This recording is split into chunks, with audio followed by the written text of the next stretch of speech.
Xbox. लगता है Xbox मेरे लिए अनलकी है क्योंकि ये वीडियो मैं तीसरी बार रिकॉर्ड कर रहा हूँ एक्सबॉक्स का। पहली बार रिकॉर्ड किया तो अच्छी तरीके से रिकॉर्ड नहीं हुआ, दूसरी बार रिकॉर्ड किया तो ऑडियो ही रिकॉर्ड नहीं हुआ। अभी ये तीसरी बार कर रहा हूँ, आई होप कि इस बार अच्छी तरीके से रिकॉर्ड हो जाए। खैर छोड़िए इन बातों को। वैसे कैसे आप लोग? हाय गाइस, स्वागत है मेरे चैनल फ्यूआ टेक्निकल में। तो आज की वीडियो में अनबॉक्सिंग करेंगे एक्सबॉक्स सीरीज एक्स को। तो जो गेमर्स है और जो जिनको थोड़ी सी भी गेमिंग पसंद है उनको ये वीडियो बहुत अच्छा लगने वाला है, इसलिए वीडियो लास्ट तक जरूर देखना। तो अनबॉक्स करें। तो ये रहा बॉक्स। हमने इसे फ्लिपकार्ट से ऑर्डर किया है। हमने यानी कि मेरे दोस्त ने ऑर्डर किया है। मेरे दोस्त का एक्सबॉक्स है ये। दोस्त हो तो ऐसे गाइस, वरना ना हो। तो जल्दी से बॉक्स को ओपन कर देते हैं। तो ये रहा बॉक्स। कुछ इस तरीके से मिल जाता है। काफ़ी सिंपल सा पैकेजिंग है। वो एप्पल के प्रोडक्ट नहीं होते, काफ़ी सिंपल पैकेजिंग में होते हैं। और उनका जो एक्सपीरियंस होता है अनबॉक्स करने का वो बढ़िया होता है। वैसे ही इसकी पैकेजिंग है। काफ़ी सिंपल सा बॉक्स है, काफ़ी सिंपल सी पैकेजिंग है। तो इसे भी अनबॉक्स कर देते हैं जल्दी। तो ये रहा हमारा एक्स बॉक्स। तो इसे मैं थोड़ी देर के लिए साइड में रख देता हूँ और देखते हैं बॉक्स के अंदर हमें और क्या क्या मिलता है। बॉक्स के अंदर हमें HDMI केबल, पावर केबल मिल जाती है और कुछ यूज़र मैनुअल भी देखने के लिए मिल जाते हैं और दो डबल ए बैटरीज भी देखने के लिए मिल जाती है। और ये रहा हमारा कंट्रोलर। तो ये सब कुछ मिल जाता है हमें बॉक्स के अंदर। तो ये रहा हमारा शानदार Xbox, the fastest most powerful Xbox ever, ऐसा एक्सबॉक्स कहता है। देखते कितनी ज़्यादा पावर है इसमें, आगे हम वीडियो में बात ही करेंगे।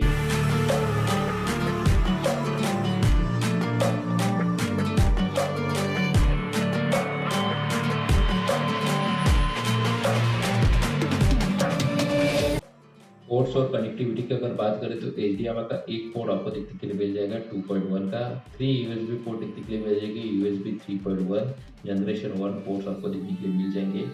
वायरलेस अगर बात करूँ तो डुअल बैंड देखने के लिए मिल जाएगी और ईथरनेट का पोर्ट भी आपको देखने के लिए मिल जाएगा।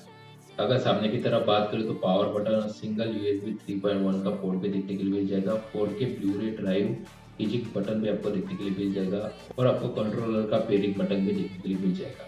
तो सबसे पहले बात करते हैं डिजाइन और बिल्ड क्वालिटी की। तो डिजाइन के मामले में काफी सिंपल सा डिजाइन है, जैसे कि आप देख पा रहे हो लेफ्ट और राइट काफी प्लेन सा डिजाइन है। लेकिन जैसे आप ऊपर के साइड में देखोगे तो आपको 3D डिजाइन होल देखने के लिए मिलेंगे, जो कि इस एक्सबॉक्स को काफी कूल लुक देते हैं गाइस। तो दिखने में काफी शानदार दिखता है एक्सबॉक्स। तो ये 3D डिजाइन होल की वजह से काफी बढ़िया दिखता है एक्सबॉक्स। अगर मैं बिल्ड क्वालिटी की बात करूँ तो काफी अच्छी बिल्ड क्वालिटी है। इतना सा है एक्सबॉक्स, लेकिन इसका वेट बहुत ही ज्यादा है गाइस। लगभग करीब 4.5 किलो या फिर 5 किलो का एक बॉक्स है। तो वेट में तो काफी ज्यादा है, जिसकी वजह से पता चलता है कि इसकी बिल्ड क्वालिटी भी बहुत ही अच्छी है। तो डिजाइन और बिल्ड क्वालिटी तो मुझे काफी अच्छी लगी। सिंपल सा डिजाइन है, फुल लुक देता है एक्सबॉक्स को और बिल्ड क्वालिटी तो बहुत ही बढ़िया है। तो अभी हम बात करते हैं प्रोसेसर की, यानी कि सीपीयू और जीपीयू की। तो आपको 8x कोर 3.8 गीगाहर्ट्ज का कस्टम सेम 2 सीपीयू देखने के लिए मिल जाता है। अगर जीपीयू की बात करें तो 12 टेराफोर्स 1.825 गीगाहर्ट्ज का कस्टम RDNA जीपीयू आपको देखने के लिए मिल जाता है, जो कि इनहैंस है 7nm पर। अगर सिंपल भाषा में कहूँ तो प्रोसेसर काफ़ी अच्छा है। कौन सा भी गेम अगर आप खेलोगे तो आपको कोई भी लैग वगैरह देखने के लिए नहीं मिलेंगे। तो प्रोसेसर इस एक्सबॉक्स में वाकई में बहुत ही बढ़िया है। तो अभी हम बात करते हैं मेमोरी और स्टोरेज की। तो आपको इसके अंदर 16 GB GDDR6 रैम देखने के लिए मिल जाती है, जो कि इनफ होती है कौन सा भी गेम खेलने के लिए। तो 16 GB की रैम आपको इसके अंदर देखने के लिए मिल जाएगी। अगर इंटरनल स्टोरेज की अगर बात करूँ तो 1 TB की SSD कस्टम NVIDIA SSD आपको देखने के लिए मिल जाएगी। बॉक्स के ऊपर भी 1 TB SSD लिखा गया है, लेकिन अगर आप चेक करोगे तो आपको 850 GB SSD ही मिलेगी। 1 TB में से करीब 850 GB वो भी इनफ हो जाती है गेम डाउनलोड करने के लिए। लेकिन अगर आप एक्सपांड करना चाहते हो स्टोरेज को तो आप 1 TB तक सीगेट की SSD लगा सकते हो, लेकिन वो SSD काफ़ी महंगी गिर जाएंगी आपको। इसलिए मेरी सलाह मानो तो SSD मत ही लगाना, वो 850 GB इनफ स्टोरेज हो जाती है। लेकिन थोड़ी और स्टोरेज होती तो और भी बढ़िया होता। तो अभी हम बात करते हैं मेन चीज़ की, जो कि है गेमिंग। अगर गेमिंग रिवॉल्यूशन की अगर बात करो तो ट्रू 4K 120 FPS तक आपको देखने के लिए मिल जाएगा। 4K वो भी 120 FPS तक, जो कि काफ़ी अच्छी बात है गाइस। 120 FPS तक आप गेम खेल सकते हो, वो भी 4K में। उसके बाद हाई डायनेमिक रेंज की अगर बात करूँ तो वो अप टू 8K तक आपको मिल जाएगी, यानी कि HDR आपको 8K तक मिल जाएगा। ये भी काफ़ी अच्छी बात है। तो इसकी वजह से होगा क्या 4K 120 FPS और 8K HDR, इसकी वजह से ये होगा कि आपका जो गेमिंग एक्सपीरियंस है वो वाकई में बहुत ही बढ़िया होगा।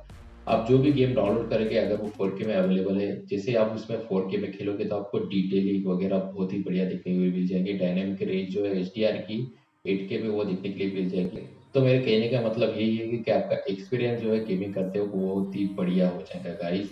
बहुत ही मजा आने वाला है आपको।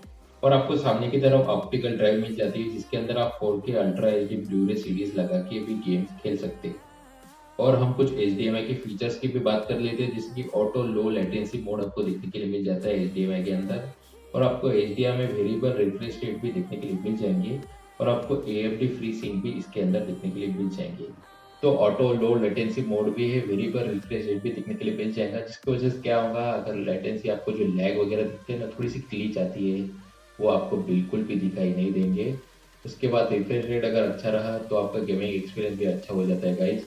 उसके बाद आपको AMD की फ्री सिंक मिल जाती है, जिसकी वजह से क्या होगा, आपको जो गेमिंग एक्सपीरियंस है, जिससे आप गेम खेलोगे तो स्मूथली चलेंगे, आपको नो लैग कुछ कोई भी क्लिक वगैरह कुछ भी देखने के लिए नहीं मिलेगा। तो आपका गेमिंग एक्सपीरियंस जो है वो बहुत ही बढ़िया होगा। तो ये सब कुछ जो है मैंने सिंपल भाषा में आपको समझा दिया, आई होप कि आपको समझ में आया।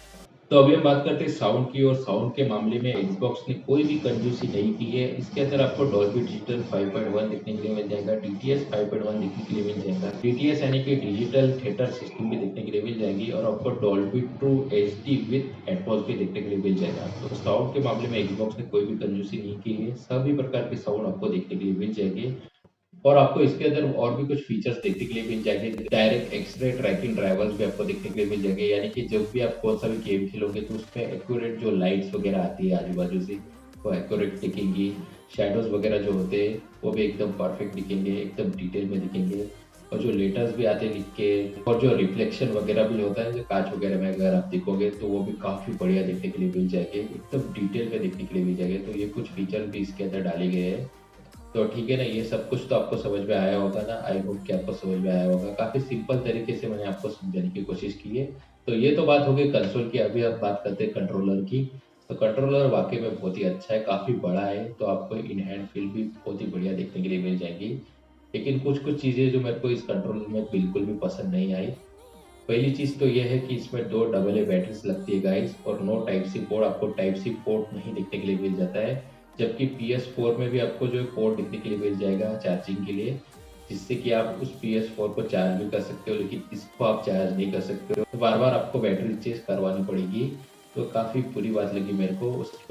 उसके बाद अगर मैं बात करूँ तो PS4 में आपको टच पैड भी देखने के लिए मिल जाता है, और वाइब्रेशन जो मोटर होती है ना, अगर आप गेम खेलते हो तो वो वाइब्रेट होती है, तो उसमें वो एक्सपीरियंस इतना ज़्यादा अच्छा नहीं मिलता है। इसमें भी वाइब्रेट होती है, एक्सपीरियंस इतना अच्छा नहीं मिलता है आपको।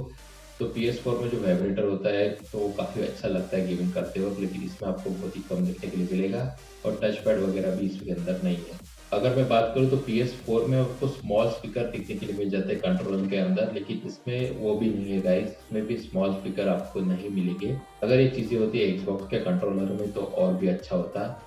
तो इसका मतलब ये नहीं कि कंट्रोलर बुरा है, कंट्रोलर की बिल्ड क्वालिटी अच्छी है, इन हैंड फील अच्छा है, काफ़ी बड़ा है कंट्रोलर, आपको गेमिंग करते वक्त तो कोई भी तकलीफ नहीं होगी। ये चीज़ें देनी चाहिए थी Xbox ने, लेकिन कोई बात नहीं, कंट्रोलर काफ़ी अच्छा है वैसे। तो अभी मैं आपको बताऊंगा कि मेरा एक्सपीरियंस कैसा था जब मैं गेम्स खेल रहा था इस Xbox के ऊपर।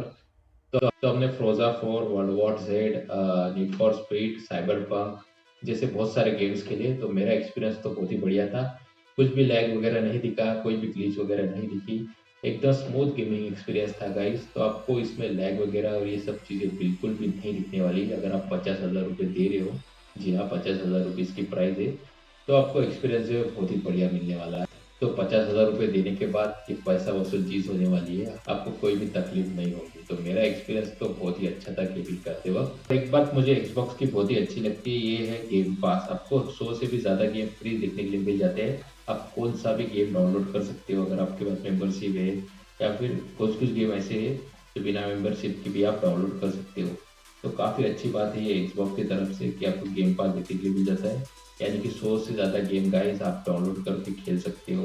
तो कैसा लगा आपको Xbox? आई होप कि आपको अच्छा लगा होगा। अगर आपके पास Xbox है तो कमेंट करके ज़रूर बताना कि आपका एक्सपीरियंस कैसा है Xbox के साथ। मैंने काफ़ी सिंपल तरीके से आपको वीडियो में समझाने की कोशिश की है, काफ़ी सिंपल सा वीडियो था, काफ़ी सिंपल सा रिव्यू था। आई होप कि आपको समझ में आया होगा।